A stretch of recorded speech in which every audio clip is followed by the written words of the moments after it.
Alright guys, we're back for another Dokkan battle video. Today we're going to go and take a look at the new Carnival LR Super Saiyan Gohan. Gohan certainly does seem like he is going to be a very, very impressive character. I don't know exactly how crazy he's going to get, but I do think he'll be able to do a lot of damage. He should be pretty tanky. You know, when I first saw his kit, I thought that his guard was conditional, but it's not. He does have unconditional guard. So when you add that to a character that's going to be able to get these huge defenses, potentially have dodge, and just overall have a lot of different good abilities, I think that this Gohan is potentially going to be very impressive. This Gohan, I mean, we'll see. He could actually be #1, actually. We'll see. So, we had him in slot 7.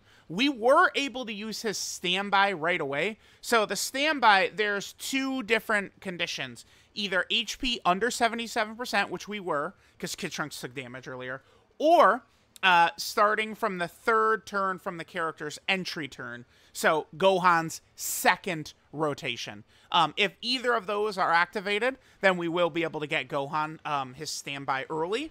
I think Gohan in that standby, you know, being able to drop that Carnival, you know, family Kamehameha, that is going to be pretty much like the craziest thing that we're going to have access to. I think that the damage is going to be utterly ridiculous and capable of potentially like one-shotting some of these really big bosses. It's going to be interesting because they've made bosses really able to challenge our characters, you know, in terms of like the amount of damage the bosses can do, right? Bulma able to super for like 6 million and shit like that.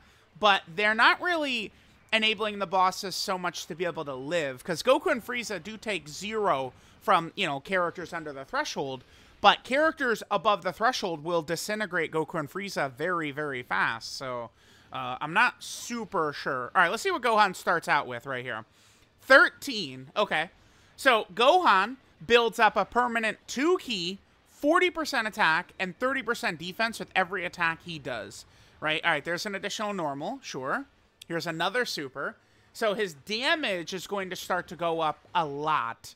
And then with his super attack effects, he's getting 50% attack for 1 turn every turn as well. Okay, so we open up, of course, with the classic, you know, double normal right there. And then there's guard, yeah. If Gohan is... So when Ki is 24, he gets 58% attack and an additional super. And then if HP is 77% or more, he'll become super effective against all types.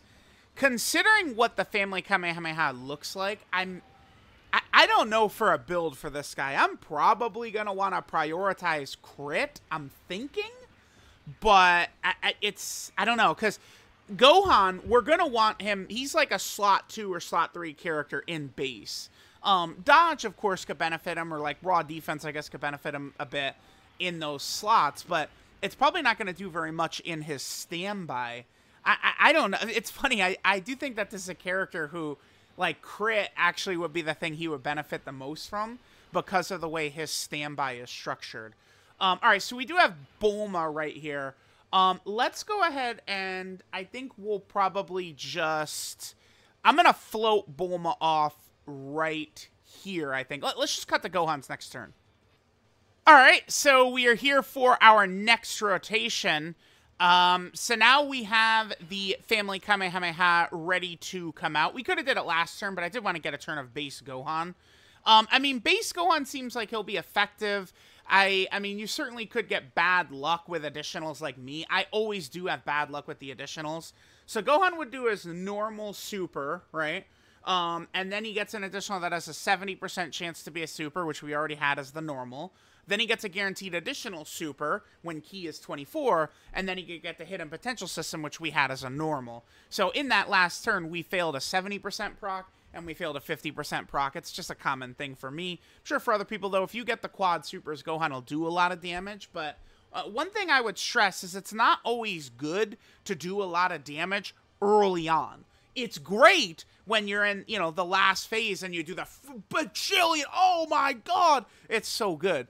But just overdoing damage at the start can make you lose, because you'll get to these boss phases before your characters are really able to handle business. So, all right, here, let's just go ahead and do the standby. Remember that this is a new mechanic here for Gohan.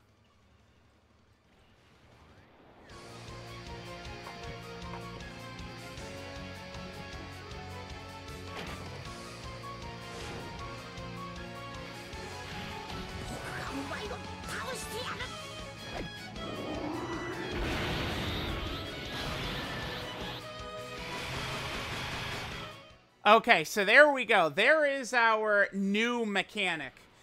We have got the Dragon Balls here, which is going to be really, really good. So, if there is one thing with this Gohan, I think it's going to be pretty important that Gohan is going to have some type of orb changers around to make it easier to obtain these Dragon Balls, right? The point where this character becomes undeniable, invincible, the Lord of everything, is when we're going to get all 7 Dragon Balls, and then I mean, I don't think we're going to see many turns when we drop the standby where the damage is going to be lacking once we get all of these Dragon Balls in, right? So, okay, this character, by the way, this is why this character is going to be insane. I love these characters with the standbys and the huge defense that are just like invincible, right? Like Jiren, you know, Uba, the LR Super Saiyan 4 Goku, the base, you know, Vegeta of the Super Saiyan 3 Goku and Super Saiyan 2 Vegeta. I love the ability to just get this invincible defensive god out there. Going to be really, really helpful. And then, of course, when we have double Goku, Gohan, and Trunks as well, I mean, things are going to be massive for us. It's going to be really, really, really big. Okay.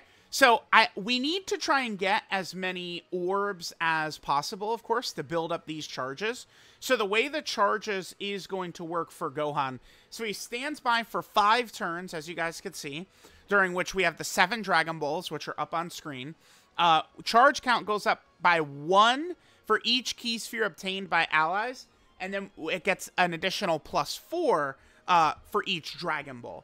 So that's why Gohan is definitely going to be at his best with like Gogeta around, Bulma around, these types of characters to be able to supercharge, you know, by just making it easy to get all of the orbs for us, right? So let's go ahead and start doing this here. I don't want to overdo it with the physical orbs so that Goku, Gohan, and Trunks can't get there. So let's hit that. Oh, okay. So my eye, okay, I'm kind of like adjusting to the fact that we got these Dragon Balls here now. Oh, dude, this is kind of cool, man. Yes, dude. This is good. Okay. Here, let's transform Gogeta. I waited with Gogeta so we could do Rainbow Orb changing now. Okay. So, again, we just want to focus on getting all these Dragon Balls. So let's just go ahead and hit this right here. Okay. So, now, remember, Gohan is invincible here. So, Gohan can't attack. He gets 77% attack per superclass ally in the same turn. And if all allies in the turn are superclass, he gets 77% damage reduction. So that's going to be huge. If there is one kind of little restriction, we do really want to make sure that he's only ever on a rotation of full superclass characters. That's going to be huge. It's going to be massive. It's something that we're going to have to do. So, I mean, we could use Tech Super Saiyan Vegeta, but we need to just make sure that Tech Super Saiyan Vegeta is not on the same rotation as the Family Kamehameha, right? Gohan also gets 50% defense when receiving an attack per key sphere obtained, which is going to be huge. He's also guarding, and then he gets to 258% attack when finish effect is activated. All right, I'll skip through the rest of this turn. We'll come back next turn, gather up the rest of the Dragon Balls, and then we'll see how massive the Family Kamehameha is going to be. All right, guys, so we're here for our next rotation. So as we can see, we're going to have a lot of support and stuff like that. Let's just go ahead and make sure to get these last couple of Dragon Balls here. We definitely don't want to leave these bad boys just hanging around. So we can get all of the Dragon Balls, and then we're going to be set and ready to go next turn. So let's go ahead and hit this. And then wham, bam, thank you, ma'am. We've got all the Dragon Balls. All right. So I might just skip ahead. So the standby lasts for 5 turns. So we can do 3 turns of charging. I think a lot of times when I'm using this character, I'm going to just transform with them the second I'm able to. Like, if I'm able to turn first turn, I will supercharge the family Kamehameha. And, I mean, nothing is living, man. Nothing is surviving this. This is going to be a big boy hit. So I'll probably just come back in 2 turns once we're ready to fire off the family Kamehameha here. All right, guys, let's go ahead and get a little damage maxerooing here. So let's just go ahead and drop our girl Bulma's active right here. So this is going to give us a big damage juicing session right here. So we can go ahead and hit this. Again, going to be a lot of additional damage coming in. Sure. Then we can go ahead and hit this right here. And now we could drop a massive family Kamehameha. Now, I think even beyond, like, mega supercharged like we have it, we are going to be able to do a ton of damage. This is going to be a crazy attack in this game. This is going to be a big one.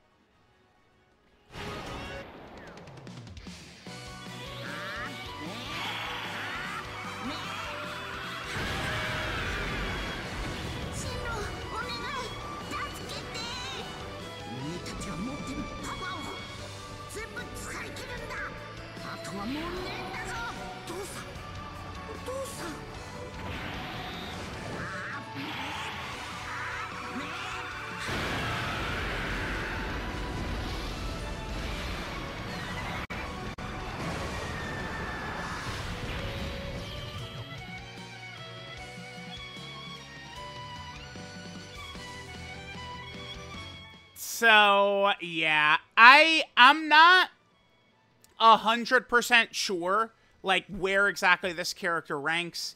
They don't really have kind of like a team protector ability. Now, a lot of people would say, oh, their damage is so high, it's a team protector ability. I mean, I guess for a character that could attack before the turn starts, that could actually be true. When the whole, like, kill the boss before they kill you thing actually is a factor, is when it's an active skill or standby attack like this. We literally attack before the turn starts, so we attack before the boss. So, I mean, them actually potentially being able to nuke these big bosses like Bulma and Goku and Frieza and stuff like that with this massive damage, this massive attack, I mean, that kind of could be a team protector ability. I don't know. This is a legitimate assault, a legitimate claim to the #1 unit overall in Dokkan right now.